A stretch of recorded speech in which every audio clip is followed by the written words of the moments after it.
റൈസാണിത്. ഇതിൻ്റെ കൂടെ തന്നെ എന്തോ ബ്ലാക്ക് റൈസൊക്കെ അമ്മ ഇടാറുണ്ട്. പിന്നെ ഇത് വന്നിട്ട് തീയലാണ്.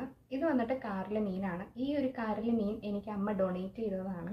അപ്പോൾ കുറച്ച് വെണ്ടയ്ക്ക തീയലെടുക്കുക, അതിങ്ങനെ ചോറിൻ്റെ കൂടെ വെച്ച് ഇങ്ങനെ നന്നായിട്ട് മിക്സ് ചെയ്യുക. പുളിയില്ലേ, പുളി നമ്മൾ തീയലിൽ സാധാരണ പുളി ഒഴിക്കും. അപ്പോൾ ആ പുളി ഇങ്ങനെ എടുത്ത് നിൽക്കുന്നുണ്ട്. അതിന് ഭയങ്കര ഇഷ്ടമാണ് പുളി ഇങ്ങനെ വരുന്നത് കേട്ടോ.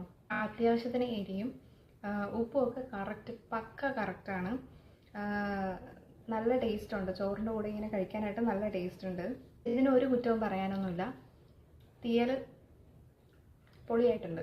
നെക്സ്റ്റ് എന്ന് പറയുന്നത് കാരലാണ്. ഇതെന്ന് പറയുന്നത് ഒരു കുട്ടി മീനാണ് കേട്ടോ. ഒരു കുഞ്ഞു മീനാണ് കാരലെന്ന് പറയുന്നത്. അപ്പോൾ ഇത് സൂക്ഷിച്ച് വേണം കഴിക്കാൻ, കാരണം ഇതിനകത്ത് ഒത്തിരി അധികം മുള്ളുണ്ട്. അതുപോലെ ഒരു ചെറിയ പീസ് എടുത്തിട്ട് ഇത് തനിയെ വെച്ച് കഴിക്കണം. ഈ മുള്ളെടുക്കുന്ന സമയമുണ്ടല്ലോ,